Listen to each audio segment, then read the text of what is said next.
Assalamualaikum warahmatullahi wabarakatuh. Innal hamdalillah nahmaduhu wa nasta'inuhu wa nastaghfiruh wa na'udzu billahi min shururi anfusina wa sayyiati a'malina. May yahdihillahu fala mudilla lahu wa may yudlil fala hadiya lahu. Asyhadu an la ilaha illallah wahdahu la syarika lahu وأشهد أن محمدا عبده ورسوله يا أيها الذين آمنوا اتقوا الله حق تقاته ولا تموتن إلا وأنتم مسلمون يا أيها الناس اتقوا ربكم الذي خلقكم من نفس واحدة وخلق منها زوجها وبث منهما رجالا كثيرا ونساء واتقوا الله الذي تساءلون به والأرحام إن الله كان عليكم رقيبا يا أيها الذين آمنوا اتقوا الله وقولوا قولا سديدا يصلح لكم أعمالكم ويغفر لكم ذنوبكم ومن يطع الله ورسوله فقد فاز فوزا عظيما أما بعد فإن أصدق الحديث كتاب الله وخير الهدي هدي محمد صلى الله عليه وسلم وشر الأمور محدثاتها فإن كل محدثة بدعة وكل بدعة ضلالة وكل ضلالة في النار. معاشر المسلمين والمسلمات إخواني وأخواتي في الله rahimani Allah wa iyyakum jami'an. Alhamdulillah, senantiasa kita mengajak diri kita untuk senantiasa bersyukur kepada Allah Subhanahu wa taala dengan terus meningkatkan amal-amal saleh kita, dengan terus kita memaksimalkan nikmat-nikmat yang Allah berikan kepada kita untuk melaksanakan perintah-perintah Allah Subhanahu wa taala dan menjauhi segala larangan-larangan Allah Subhanahu wa taala. Dan di antara kiat kita mensyukuri nikmat Allah, atau di antara bentuk kita mensyukuri nikmat Allah adalah kita berusaha untuk mengintrospeksi keimanan kita. Karena sudah diyakini oleh kita semua bahwasanya iman ini turun dan juga bisa naik. Maka oleh karenanya kita berusaha untuk senantiasa memperbaharui terus iman-iman kita. Di setiap waktu, setiap hari, setiap keadaan kita mengupayakan iman kita ini selalu mengalami penambahan. Walaupun kita tidak pungkiri bahwasanya ada masa-masa kadang-kadang iman kita ini melemah, turun. Tapi kita berusaha untuk terus menjaga iman-iman kita agar selalu bertambah. Disebutkan dalam sebuah hadis yang diriwayatkan oleh Abdullah bin Amr bin As, yang mana Rasulullah sallallahu alaihi wasallam pernah bersabda, innal imana la yakhlaqu fi jawfi ahadikum kama yakhlaqu thawb fas'alullaha ta'ala an yujaddidal imana fi qulubikum. Sungguhnya iman itu bisa berkurang dan bisa juga rusak, bisa usang, ya, seperti usangnya pakaian di tubuh kalian. Jadi seperti pakaian ini tidak mungkin juga tetap keadaannya, pasti besok, lusa, kapan ya kita pakai, tidak lama kemudian akan lecek, akan lusuh, akan usang. Maka iman juga demikian. Apa yang ada di dalam hati kita juga demikian. Maka fas'alullaha ta'ala an yujaddidal imana fi qulubikum. Kata Nabi sallallahu alaihi wasallam, maka teruslah minta kepada Allah agar Allah senantiasa memperbaharui iman-iman kalian di hati-hati kalian. Namun tidak cukup dengan doa, tapi kita berusaha bagaimana agar kita melakukan hal-hal yang dapat menambah iman kita. Dan sudah kita sebutkan dalam banyak kajian Di antara kiat untuk menambah keimanan adalah kita banyak-banyak mentafakuri ayat-ayat Allah, baik yang syariah berupa Al-Quran, berupa syariat, ya, kemudian syiar-syiar agama Allah. Kemudian juga kita mentafakuri, mentadabburi, menghayati ayat-ayat kauniyah, yaitu kebesaran-kebesaran Allah, kemahaesaan Allah, kemahakuatnya Allah, ya, dalam mengubah satu ciptaan, mengatur satu ciptaan, ya, tidak dalam satu keadaan. Ya, kita melihat sekarang bagaimana berubah-ubahnya apa? Masa, berubah-ubahnya juga situasi dan kondisi, musim dan lain sebagainya. Ini sebagai dalil akan kemahakuasaannya Allah dalam segala ciptaannya. Maka kita perbanyak untuk kita merenungi hal-hal tersebut. Maka dengan itu insyaallah akan menambah iman kita, dan selalu juga akan menjaga kekuatan iman di dalam hati kita. Kemudian ikhwan fillah azakumullah, juga di antara hal yang menambah imanan kita adalah keadaan kita sekarang ini, yaitu thalabul ilm, menuntut ilmu.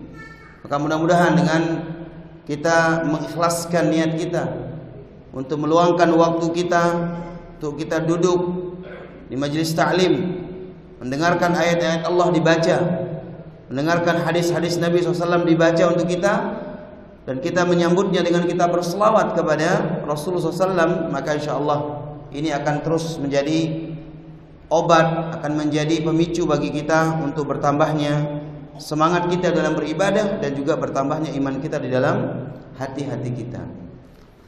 Khairullahazakumullah, melanjutkan kajian kita di pembahasan yang telah lewat, masih membahas tentang yaitu hal-hal yang dapat membuat hati kita ini menjadi lembut. Dan saya sampaikan pada pekan lalu ciri-ciri dan tanda-tanda mengerasnya hati, ya, bekunya hati, bahkan waliyadzubillah matinya hati seorang. Nah, pada saat ini insyaallah kita akan bahas obat penawar untuk bisa kita meraih kelembutan hati. Itu yang menjadi dambaan kita semua. Kita tidak ingin kita memiliki keunggulan dalam prestasi, dalam berkarir dan lain sebagainya, kedudukan duniawi, tapi ternyata apa? Kita memiliki hati keras sehingga sulit menerima kebenaran, sulit untuk mendekat kepada Allah Subhanahu wa taala. Namun kita menginginkan bagaimana dengan seiringnya prestasi yang kita raih, kedudukan dunia yang kita dapatkan, karir yang kita geluti, profesi yang kita banggakan, kita juga mendapatkan hati yang lembut, hati yang lunak, bukan hatinya orang yang ya kasar, bukan hatinya orang yang keras, bukan hatinya yang beku, bukan pula hatinya yaitu sakit, ya, bahkan juga mati, waliyadzubillah. Penawar yang pertama disebutkan oleh para ulama kita dari penawar-penawar hati supaya hati kita semakin lembut, yaitu menuntut ilmu syar'i, meramaikan majelis ilmu. Karena sudah jelas orang yang berada di majelis ilmu maka dijanjikan oleh Nabi SAW mendapatkan 4 hal. Ya, yang pertama apa? Ya, ketenangan, sakinah, ya, ketenangan. Makanya orang kalau mau mencari ketenangan di majelis ilmu, tidak akan mungkin atau mencari ketenangan di selain majelis ilmu. Ini yang bersifat ketenangan hati, ya, ketenangan jiwa, ketenangan apa yang menjadi batin kita menjadi tenang. Kemudian juga orang yang ada di majelis ilmu dijanjikan oleh Nabi SAW adalah untuk mendapatkan rahmat Allah Subhanahu wa taala, turun rahmat Allah pada mereka. Kemudian yang ketiga, para malaikat mengepakkan sayapnya, ya, karena ridho dengan para penuntut ilmu, mengelilingi para penuntut ilmu, bersimpuh bersama para penuntut ilmu yang hadir di majelis taklim. Kemudian yang keempat juga, Allah akan memuji orang-orang yang ikhlas, sibuk duduk bermajlis ilmu, ya, mendengarkan ayat-ayat Allah, mendengarkan hadis-hadis dan sunnah Rasulullah SAW, ya, di majlis ilmu tersebut, maka mereka akan dipuji oleh Allah di sisi malaikat-malaikat yang mulia. Jadi wajar mendapatkan kelembutan hati itu, pertama kata ulama adalah menyibukkan diri dengan menuntut ilmu syar'i. Barang siapa yang mengenal Allah dengan sebenar-benarnya, niscaya hatinya akan lembut. Dan barang siapa yang tidak mengenal Allah sebaliknya, niscaya hatinya akan mengeras, membeku. Maka hati yang keras hanya dimiliki oleh orang-orang yang bodoh, orang-orang yang tidak paham terhadap Allah, tidak paham terhadap nabinya, tidak paham terhadap agamanya, dan tidak paham terhadap yaitu tugasnya sebagai seorang hamba. Maka ilmu adalah kunci untuk meraih kesucian hati. Sebab kesucian hati diraih dengan melaksanakan ketaatan serta menjauhi larangan dengan ikhlas, dan itu semua harus dibangun di atas ilmu. Rasulullah SAW pernah bersabda, "Man yuridillahu bi khairan yufaqihu fid din." Barang siapa yang Allah Subhanahu wa taala menginginkan kebaikan atas orang itu, maka Allah akan pahamkan dia urusan agamanya. Artinya, kalau orang tidak peduli terhadap ilmu agama, tidak mau, ya, memiliki perhatian terhadap ilmu agama, ilmu syar'i, ilmu yang dapat menopang dia untuk beribadah kepada Allah, dapat memperbaiki cara beribadah dia kepada Allah dengan baik dan benar, maka tidak mungkin Allah akan, ya, menginginkan kebaikan kepada orang tersebut. Maka jemaah sekalian, barometer atau tolak ukur seseorang akan dipilih oleh Allah menjadi orang-orang baik itu dilihat dari apa? Dari semangat dia dalam menuntut ilmu. Ketika dia meluangkan waktunya, ketika dia semangat dalam menuntut ilmu agama, ya, dengan berbagai macam cara dia bermajlis ilmu, membaca, bertanya, mendengarkan kajian-kajian yang bermanfaat untuk dia, maka insya Allah itu akan menjadi penambah kelembutan hatinya. Kemudian Ibnu Qayyim rahimahullah pernah mengatakan juga dalam kitabnya Al-Fawaid, kullu ilmin wa amalin la yazidul imana wal yaqin quwwatan famadkhulun wa kullu imanin la yab'atsu 'alal 'amal famadkhulun. Setiap ilmu dan amal yang tidak menambah kekuatan dalam keimanan dan keyakinan, maka ketahuilah bahwasanya ilmu tersebut telah terkontaminasi, sudah kacau ilmunya. Kalau sampai ilmu itu tidak menambah dekat dia kepada Allah, berarti ilmunya perlu dipertanyakan. Jangan-jangan ilmu tidak benar yang dipelajari, ya. Makanya kita melihat juga seorang berhasil dia dalam menuntut ilmu ketika apa? Ilmu itu bisa merubah keadaan dia, bisa memperbaiki akhlak dia, bisa memperbaiki yaitu cara beribadah dia, dan bisa memperbaiki apa? Keadaan dia dari kelalaian, kemalasan menuju semangat dalam beribadah. Ya, maka oleh karena itu kata Ibnu Qayyim rahimahullah, kita melihat manfaat ilmu pada diri seorang ketika dia bisa menambah imannya, menambah yakinnya. Adapun sekedar dia mengoleksi ilmu, memiliki ilmu, bahkan mungkin juga lulusan tempat-tempat ternama, misalkan lulusan Mekah, lulusan Madinah, katakan lulusan Mesir dan lain sebagainya, kalau ternyata ilmu tersebut tidak bisa menambah rasa takutnya kepada Allah, tidak bisa menambah rasa pedulinya terhadap syiar agama Allah, sunnah Rasulullah SAW, maka ilmu tersebut ilmu yang sia-sia. Karena banyak sekarang orang tertipu, tergiur dengan lulusan-lulusan universitas ternama di negaranya maupun di negara lain.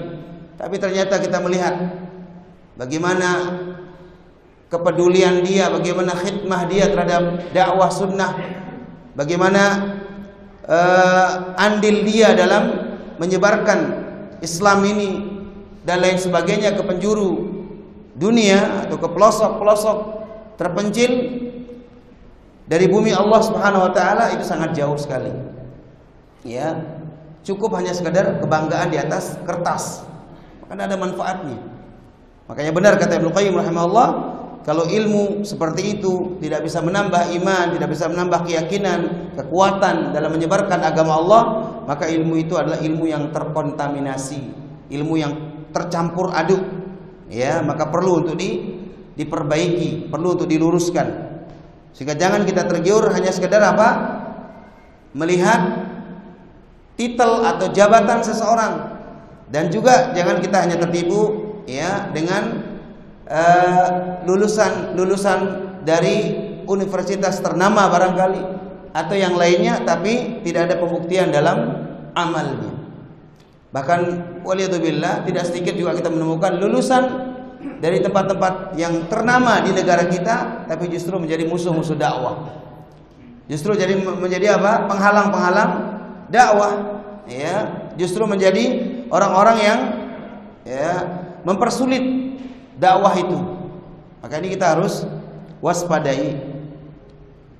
Khana fillah azakumullah, ilmu dipelajari adalah tentunya untuk diamalkan, untuk didakwahkan, untuk diajarkan kepada kaum muslimin sesuai dengan kemampuan kita, dan masing-masing orang Allah berikan keutamaan sehingga kita mengenal ada orang memiliki jurusan ini, jurusan itu, karena memang apa? Ilmu itu taufik dari Allah, ilham dari Allah Subhanahu wa taala, pemberian dari Allah, sehingga tidak bisa kita menyamaratakan orang kalau sudah tamatan ini harus seperti ini kemampuannya, tidak bisa. Orang kalau sudah lulusan ini ya harus begini. Itu mungkin menjadi target dan harapan, tapi kembali lagi semua taufik dari Allah Subhanahu wa taala, dan setiap orang akan diberikan kelebihan oleh Allah sesuai dengan kehendak Allah. Namun yang terpenting, rambu-rambu umum itu harus ada. Paling tidak dia memperbaiki keadaannya, paling tidak dia memperbaiki dirinya, dia bisa mendakwahi dirinya, itu pertama kali. Jangan sampai dia sudah menimba ilmu, dia sudah belajar, sudah lulusan tempat-tempat ternama dari markas-markas Islam, dari tingkatan apapun itu, kemudian keluar ternyata apa? Tidak membekas pada dirinya, bahkan jauh dari ya melakukan ketaatan kepada Allah, jauh dari mensyiarkan hal-hal yang menjadi syiar agama Allah Azza wa Jalla, tidak datang sholat, tidak muncul di majelis ilmu, tidak pula menyebarkan ilmu itu, ya, ataupun tidak aktif dalam hal-hal yang menjadi tugas mulia seorang penuntut ilmu. Maka oleh karena itu, orang yang diberikan kelebihan oleh Allah bisa mempelajari ilmu agama ini amanah dari Allah Subhanahu wa taala, bahwa dia akan ditanya oleh Allah kelak ketika dia tidak mengamalkan ilmunya dan tidak pula mendakwahkan apa? Ilmunya tersebut. Ya. Karena itu adalah amanah dari Allah, dan semua kita akan dimintai pertanggungjawaban. Kita berusaha bagaimana untuk bisa ya memperbaiki diri kita dengan ilmu yang ada. Ikhwan fillah azakumullah. Kemudian yang kedua, di antara kiat untuk mencari lembutnya hati adalah memperbanyak kita untuk mengingat kematian dan mengingat alam akhirat dan huru hara yang terjadi di akhir zaman. Ya, lebih-lebih huru hara yang terjadi di alam akhirat. Maka hendaknya dengan mengingat kematian ini dan mengingat alam akhirat, siksa akhirat, dahsyatnya kematian, ya, atau hal-hal yang berkaitan dengan kematian, menyaksikan jenazah, memandikan jenazah, ya, dan seterusnya, maka ini bagian daripada kita mengingat kematian. Dan dengan mengingat kematian ini kita akan semakin takut kepada Allah. Itu intinya. Bukan semata-mata kita takut dengan kematian, karena semua orang akan mati. Hanya kita semua menunggu apa? Menunggu giliran ajal kita. Tidak ada orang yang punya jaminan, tidak ada orang yang mengetahui kapan dia akan mati dan bagaimana dia akan mati. Tapi yang pasti semua akan mati. Karena Allah menyatakan dalam Al-Quran, dalam surat Al-Anbiya ayat 35, kullu nafsin dha'iqatul maut wa nabluukum bisyarri wal khairi fitnah wa ilaina turja'un. Tiap-tiap jiwa akan merasakan kematian. Ini Allah menyatakan demikian. Jadi tidak ada orang kekal, tidak ada orang yang aman dari kematian, tidak ada. Semua akan mati. Bukti besar adalah meninggalnya manusia terhebat dan terbaik di atas muka bumi ini. Siapa? Rasul kita sallallahu alaihi wasallam telah mendahului kita. Maka Allah mengatakan innaka mayyit wa innahum lamayyitun. Sungguhnya engkau Muhammad pasti mati dan yang lain pun juga pasti akan mati. Jadi jelas apa yang kita akan khawatirkan. Yang menjadi pertanyaan kita, ya, sudahkah kita menyiapkan bekal untuk kita bawa ketika nantinya kita dipanggil oleh Allah Subhanahu wa taala? Itu yang terpenting. Apa bekal yang perlu kita persiapkan? Oleh karena Allah mengatakan dalam Al-Qur'an, ya ayyuhalladzina amanu taqullaha wal tanzur nafsum ma qaddamat lighad. Wahai orang beriman, bertakwalah kepada Allah dan lihatlah apa yang sudah kamu persiapkan untuk hari esok. Dimulai dengan hari kematian sampai nanti kita akan berkumpul di hadapan Allah Subhanahu wa taala seluruh makhluk ini. Ya, maka oleh karena itu ikhwan azakumullah, Rasulullah mengingatkan kepada kita alaihi salatu wassalam, aktsiru dzikra hadimil ladzat. Perbanyaklah kalian untuk mengingat yang namanya penghancur kelezatan, yaitu kematian. Jadi semua kita hidup ini pasti merasakan kelezatan. Ya, walaupun kelezatan ini bertingkat-tingkat. Ya, intinya hidup ini lezat. Hidup ini adalah satu kenikmatan. Bagaimanapun kondisi kita, yang penting kita masih bernapas, berarti ada kelezatan yang kita rasakan. Cuman kelezatan orang ini apa? Relatif, bertingkat-tingkat, berbeda-beda. Orang yang sehat tentu beda kelezatannya dengan orang yang sakit. Tapi pemutus kelezatan itu adalah kematian. Kalau sudah mati sudah selesai. Dek narak malik bau terasa. Ya, ngumbe-ngumbe maina sesuatu, wah dek narak maina munah kematian kematian tiba atau ajal tiba. Oleh karena itu Sa'id bin Jubair pernah mengatakan dalam petuahnya, beliau mengatakan tentang dirinya, lau faraqa dzikrul maut qalbi, seandainya mengingat kematian itu hilang dariku, katanya, la khasyitu an yufsada alayya qalbi, saya khawatir hatiku ini akan rusak. Bayangkan kalau sampai saya tidak ingat kematian, saya khawatir hati saya apa? Rusak. Maka kita harus menanamkan pada diri kita bahwa semua kita di dunia ini hanyalah mampir sementara. Kita semua akan kembali kepada Allah. Ya, kita semua akan meninggalkan dunia ini. Dan dunia ini adalah kampung sementara kita, kampung beramal, kampung kita menerima segala apa? Ujian dan cobaan. Namun nanti di akhirat adalah kampung al-jaza. Jadi dunia itu disebut dengan darul ibtila, kampung di ujinya seorang hamba. Kemudian nanti di akhirat baru darul jaza, hari atau kampung pembalasan. Kalau baik perbuatan kita, maka insya Allah kita yakin kebaikan akan Allah berikan kepada kita. Dan apabila kita buruk di dunia ini, maka kita pun akan dibalas oleh Allah sesuai dengan perbuatan buruk kita. Man amila shalihan fali nafsihi wa man asaa fa 'alaiha. Siapa yang beramal kebaikan maka untuk dirinya, dan siapa yang beramal keburukan maka dialah yang akan mempertanggungjawabkannya. Apabila kita mengingat kampung akhirat atau kematian, maka setidaknya kata para ulama kita akan mendapatkan 3 manfaat. Ya, 3 manfaat kita mengingat apa? Kampung akhirat ini. Yang pertama, semangat dalam beribadah. Semangat dalam beribadah ini akan semakin bertambah ketika orang ingat mati, ingat akhirat, ingat bekalnya, ingat nanti. Seperti orang safar. Orang kalau mau safar kan butuh bekal.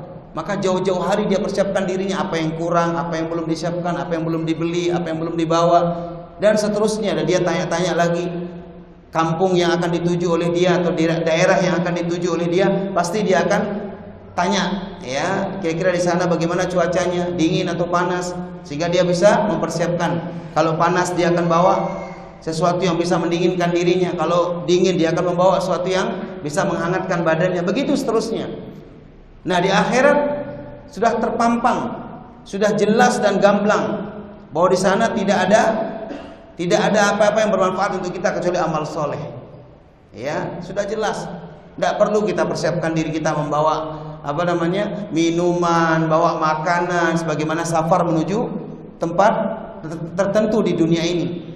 Tapi kalau safar yang hakiki menuju akhirat, yang dimulai dengan alam barzah, di alam kubur, sampai kita akan dikumpulkan oleh Allah nanti ketika tegaknya hari kiamat, itu hanya satu yang perlu kita bekali diri kita, yaitu apa?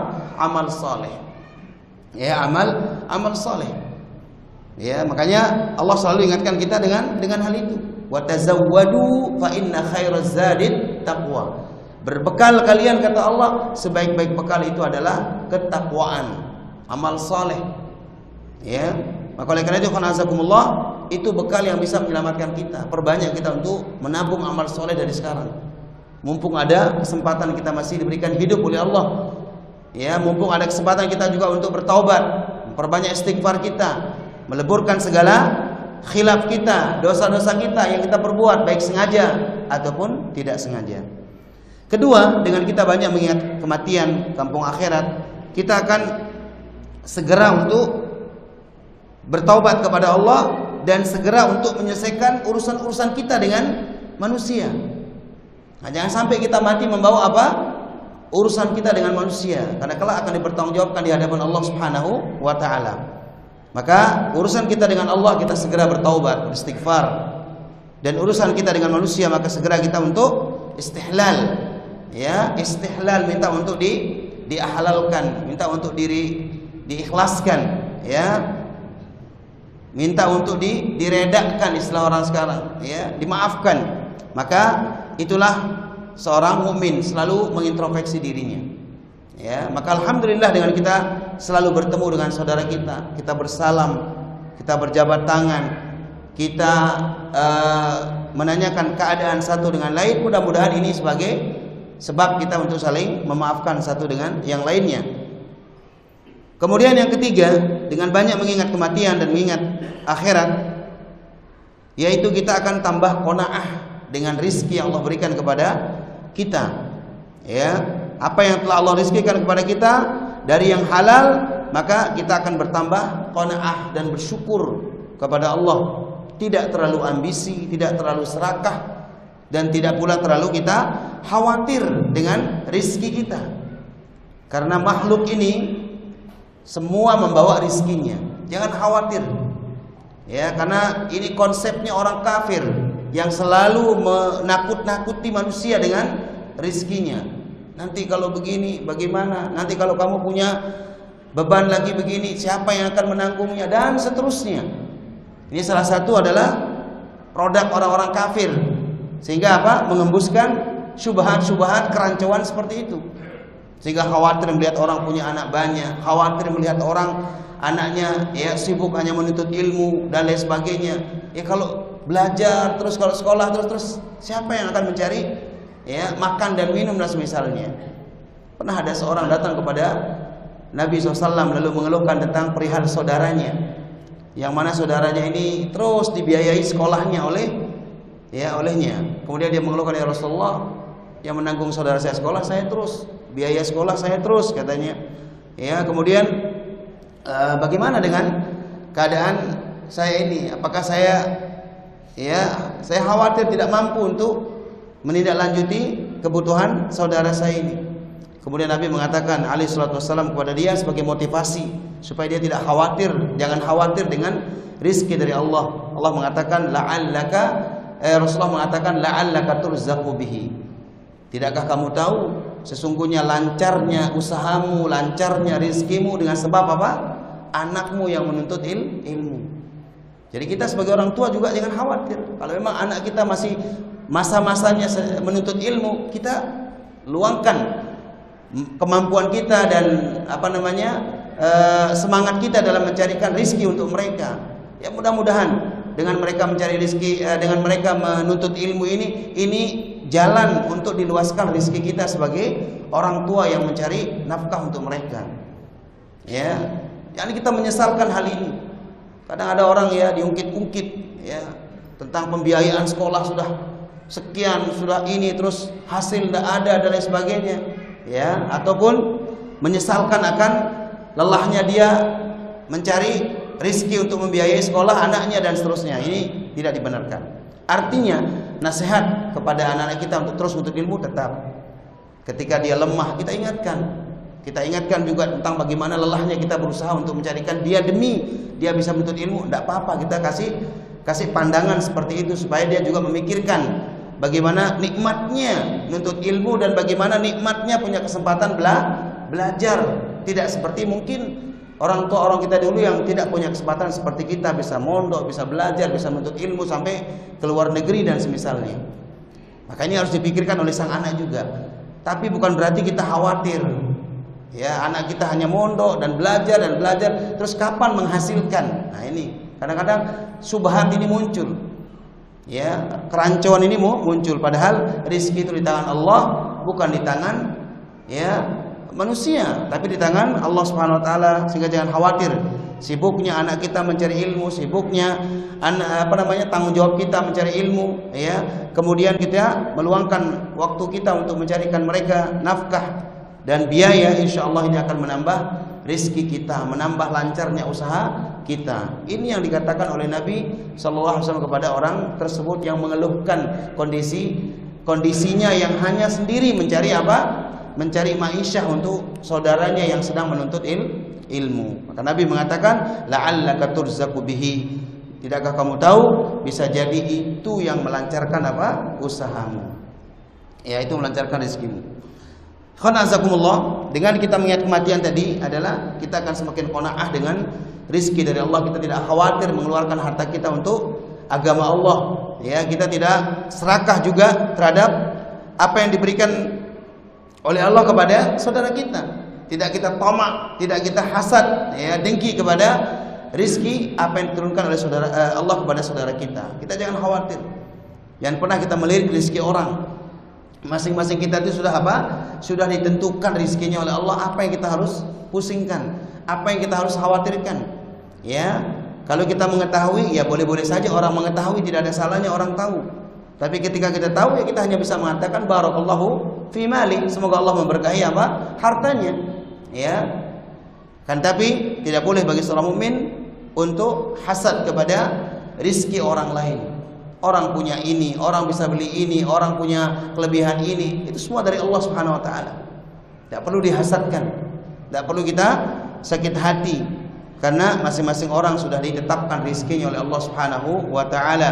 Maka tugas kita hanya mendoakan saudara kita semoga Allah berkahi hartanya, dan kita yang belum mendapatkan, ya kita perbanyak doa kepada Allah. Mudah-mudahan Allah juga membukakan pintu rezeki untuk kita. Dan yang penting adalah bagaimana rezeki itu bisa mendekatkan kita kepada Allah. Bukan hanya orang mendapatkan kekayaan tapi ternyata dia tidak menjadikan dirinya semakin dekat dengan Allah. Dan ini bahaya. Ini akan memperlambat dia untuk masuk dalam surga juga. Bukankah dalam hadis dinyatakan orang yang paling cepat masuk surga siapa? Orang-orang miskin, orang-orang fuqara. Sampai dalam satu riwayat Nabi berdoa supaya dikumpulkan bersama siapa? Orang-orang miskin. Walaupun ini bukan dalil kita meminta kemiskinan dari Allah, tidak. Kita minta kecukupan dari Allah. Ya, akan tapi orang-orang kaya ketika dia tidak maksimalkan hartanya untuk belanja di jalan Allah atau membelanjakannya di jalan Allah, maka ini akan menjadi bumerang bagi dia. Ini akan menjadi penghalang bagi dia untuk disegerakan mendapatkan kenikmatan surgawi. Ya, maka oleh karena itu kita berusaha apapun kondisi kita, di saat Allah uji kita dengan ketidakcukupan sebagaimana saudara-saudara kita yang dibukakan rezeki luas, ya kita berbanyak ibadah dengan itu, dengan apa yang kita miliki. Jangan sampai kita mau beribadah kalau kita diberi kekayaan saja. Ya, jangan sampai kita mau semangat beribadah kalau kita dilancarkan rizkinya dan usahanya saja. Nah, jadi qanazakumullah, dengan kita banyak mengingat kematian, mengingat akhirat, membuat kita semakin qanaah dengan rezeki dari Allah, membuat kita semakin syukur terhadap nikmat-nikmat Allah Subhanahu wa taala. Adapun dengan kita mengingat kematian ini, kita akan tahu hakikat kehidupan ini. Ya, bahwa hakikat kehidupan ini bukan hanya kita mengumpulkan dunia, mengumpulkan harta, tidak, tapi hakikat kehidupan kita di dunia adalah mengumpulkan amal-amal kebaikan. Ali bin Abi Thalib radhiyallahu anhu pernah mengatakan bahwasanya fa inna al-yawma amalun wala hisab wa ghadan hisabun wala amal. Sekarang ini kita hidup di dunia, jemaah sekalian, adalah waktu untuk kita apa? Beramal dan tidak ada hisab. Sedangkan besok di akhirat yang ada hanya hisab, tidak ada lagi kesempatan untuk beramal. Nah, mudah-mudahan Allah Subhanahu wa taala senantiasa menjadikan kita orang-orang yang semangat dalam beramal dan juga mensyukuri nikmat-nikmat Allah Subhanahu wa taala. Ikhwan fillah azakumullah. Kemudian di antara kiat yang ketiga yang melunakkan hati seorang adalah disebutkan di sini, yaitu ziarah kubur dengan penuh renungan akan kematian. Nah, ini sering kita ulang bahwasanya termasuk sunnah seorang menziarahi apa? Kubur. Termasuk sunnah kita menziarahi kubur. Kan tapi kita merenung, ya, mengambil ibrah dari ziarah kubur tersebut. Bukan menjadikan ziarah kubur ini sebagai rutinitas yang ada kaitannya dengan perayaan-perayaan tertentu, atau mengkaitkan ziarah kubur ini dengan momentum-momentum tertentu, atau ziarah kubur dengan apa? Selamatan hari, bulan dan lain sebagainya. Tidak. Ziarah kubur ini murni disyariatkan dalam Islam untuk mengingat apa? Kematian. Sehingga tidak ada istilah orang melarang ziarah kubur, tidak ada. Selama dia bisa mengingat kematian dengan ziarah kubur, maka dia silakan berziarah kubur. Hanya saja tidak ada tuntutannya apa? Kita harus mencari kuburan khusus, kita harus melakukan ritual khusus, kita harus mengkaitkan dengan momen-momen tertentu secara khusus. Tidak ada. Ziarah kubur kapanpun, ketika kita merasa hati kita ini sudah lemah, merasa iman kita ini kok menurun, semangat hidup kok lemah, ziarah kubur. Mudah-mudahan dengan ziarah kubur itu kita akan dapatkan sebagaimana yang dikatakan oleh Nabi SAW, inni nahaitukum an ziyaratul qubur fazuruha fa innaha tudzakkirumul akhirah. Sesungguhnya aku pernah melarang dulu kalian berziarah kubur ketika iman para sahabat masih lemah, Islam masih baru masuk kepada mereka. Namun sekarang ziarahilah. Kenapa? Karena sungguhnya ziarah kubur itu bisa mengingatkan akhirat. Dalam riwayat lain, fa innaha tudzakkirul maut. Ziarahilah kubur karena sungguhnya dengan berziarah kubur mengingatkan kematian. Dalam sebagian riwayat juga turaqqiqul qalba, dapat melunakkan hati kalian. Ya, ini tujuannya. Ya, silakan, dan tidak perlu berjamaah-jamaah. Tidak perlu merencanakan hari apa secara khusus, tidak ada. Siapa yang merasakan imannya lemah berangkat ke kuburan, ziarah kubur. Doakan kaum muslimin di sana, dia ingat kematian. Jemaah sekalian azakumullah. Selanjutnya kiat yang keempat yang menjadi obat untuk hati kita agar menjadi hati yang lembut adalah sering-sering kita merenungi Al-Qur'an, mentadabburi, membacanya dan mengamalkan petunjuk dari Al-Qur'an tersebut. Allah Subhanahu wa taala menyebutkan dalam Al-Qur'an, "Lau anzalna hadzal Qur'an 'ala jabalin la ra'aitahu khashi'an mutasaddian min khasyatillah wa tilkal amthalu nadribuha lin-nas la'allahum yatafakkarun." Al-Hasyr ayat 21. Kalau sekiranya kami turunkan Al-Qur'an ini kepada sebuah gunung, pasti kamu akan melihat gunung itu tunduk, terpecah belah, terpecah belah kemudian disebabkan karena takut kepada Allah. Ini gunung, jamaah sekalian, Dan perumpamaan-perumpamaan itu kami buat untuk manusia supaya mereka berpikir. Maka pertanyaan kita, masa hati kita ini lebih keras dari gunung? Kan tidak. Tidak ada hati manusia sekeras gunung ini. Maka oleh karena itu, orang yang merasa dirinya selalu bingung, selalu gundah gulana, selalu dihampiri oleh keraguan dan lain sebagainya, dan rasa hati yang betul-betul gelisah, maka dekat-dekat dengan Al-Quran. InsyaAllah dengan Al-Quran ini sebagai obat. Kita luangkan waktu kita untuk banyak-banyak membaca Al-Quran, baik di masjid, di rumah, di mana saja ada kesempatan. Karena tadi Allah menyebutkan bahwasanya sekiranya Al-Quran ini turun kepada sebuah gunung, maka gunung itu akan pecah, gunung itu akan hancur karena takut kepada Allah. Maka bagaimana dengan hati kita? Tentu hati kita tidak sekeras gunung tersebut. Kemudian yang kelima, di antara obat untuk melunakkan hati kita adalah memperbanyak zikir dan istighfar.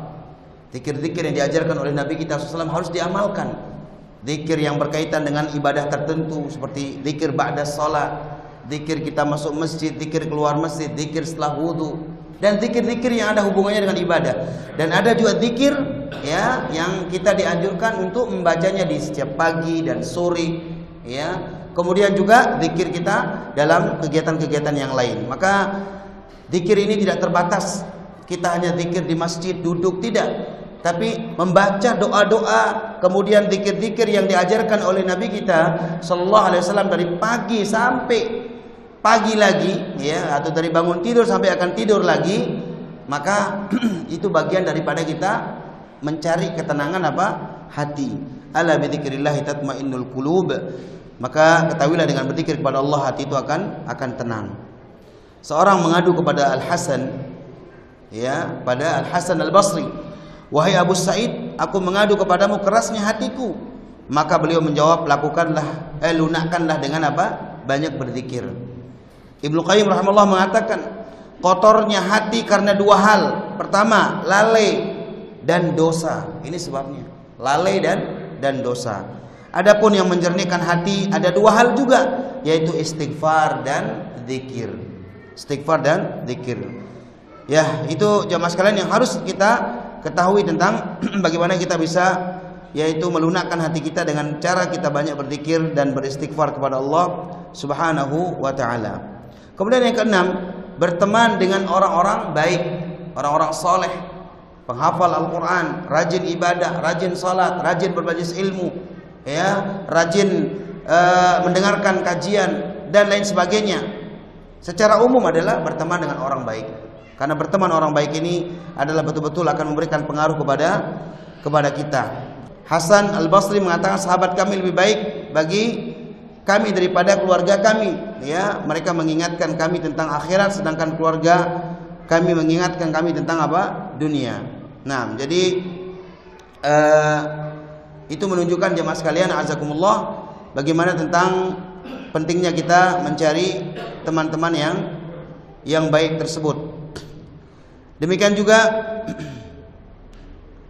poin yang ketujuh adalah selalu melakukan introspeksi, muhasabah, ya, agar hati kita ini lunak. Maka hendaknya selalu kita melakukan introspeksi, muhasabatun nafs. Karena jika seorang tidak melakukan introspeksi dan mengevaluasi kesalahannya, maka bagaimana mungkin dia akan mengetahui letak penyakitnya. Kalau dia tidak tahu penyakitnya, ya, maka bagaimana juga dia akan mengobatinya. Sehingga dengan itu perbanyaklah kita untuk mengevaluasi diri, mengoreksi diri, merenung, ya.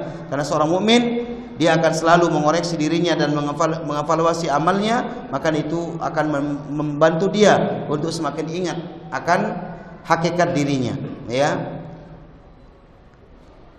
Dan kita yakin jemaah sekalian azakumullah, tidak ada orang selamat dari yang namanya kesalahan dan dosa. Kita semua pasti pernah berbuat dosa, berbuat kesalahan, maka seorang mukmin harus mengakui akan hal itu. Maka jika keadaan memang demikian, maka perbanyaklah kita untuk, ya, introspeksi diri kita.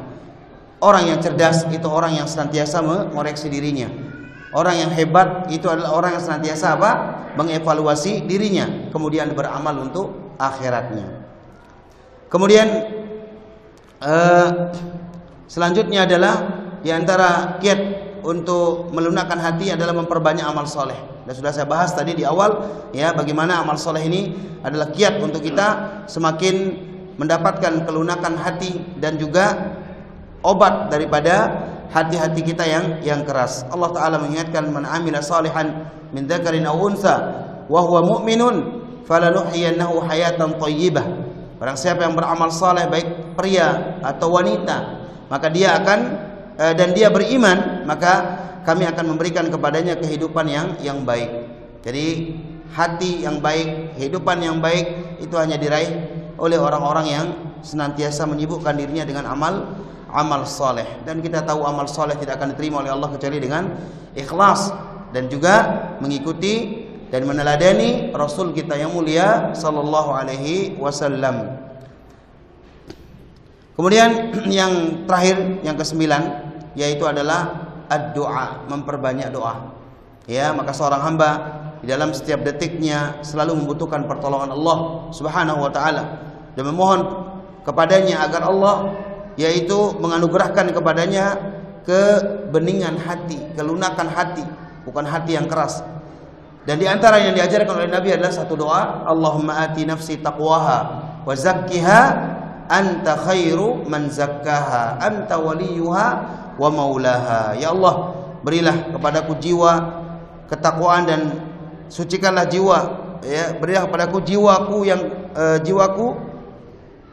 berilah kepada jiwaku ketakwaan dan sucikanlah jiwa, karena Engkau adalah sebaik-baik zat yang mensucikan jiwa. Ya, anta waliyuha wa maulaha, dan Engkaulah yang memiliki dan menguasai apa? Jiwa tersebut. Maka ikhwan azakumullah, itu 9 kiat yang bisa saya sebutkan, dan itu semua dinukil dari penjelasan para alim ulama kita, di antaranya Al-Imam Ibnu Qayyim rahimahullah tatkala membahas tentang yaitu amradul qulub wa shifauha, penyakit-penyakit hati dan obatnya. Maka 9 poin tadi yaitu kita memperbanyak doa, kemudian kita beramal saleh, kemudian juga kita banyak mengintrospeksi diri, kemudian kita berteman dengan orang saleh, orang baik, kemudian juga kita memperbanyak istighfar dan zikir kepada Allah, kemudian membaca Al-Quran, mentadabburinya. Demikian juga kita banyak mengingat kematian, ya, ziarah kubur dan mengingat akan akhirat, ya. Kemudian juga kita yaitu menuntut ilmu atau bermajlis ilmu. Itu semua adalah kiat-kiat kita untuk mengupayakan kelembutan hati. Akhirnya kita mohon kepada Allah Subhanahu wa taala, mudah-mudahan Allah Azza wa Jalla menjadikan hati-hati kita ini hati-hati yang lembut, hati-hati yang bening bagaikan kaca, dan kita berharap mudah-mudahan Allah Subhanahu wa taala selalu memudahkan kita untuk senantiasa menuntut ilmu, karena lewat menuntut ilmu inilah hati-hati ini akan menjadi lunak dan menjadi terang, dan juga menjadi tenang dan menjadi penghibur dan pelipur lara bagi jiwa-jiwa kita yang mungkin selama ini banyak gangguan, banyak kita digoda, banyak kita gelisah, dan banyak kita khawatir, dan banyak kita mungkin merasa yaitu tidak ada kenyamanan dalam hidup ini. Insyaallah dengan kiat-kiat tadi mudah-mudahan Allah akan menambah taufiknya kepada kita untuk bisa kita mengamalkannya dan mewujudkannya dalam kehidupan sehari-hari. Kurang lebihnya saya mohon maaf. Wallahu taala alam. Maka selesailah pembahasan tentang hati. Insyaallah kita akan bahas hal-hal yang lain di majlis-majlis taklim selanjutnya. Wassallallahu wasallam ala nabiyina Muhammad. Kita tutup dengan doa kafaratul majlis. Subhanakallahumma wa bihamdika asyhadu an la ilaha illa anta astaghfiruka wa atubu ilaik. Assalamualaikum warahmatullahi wabarakatuh.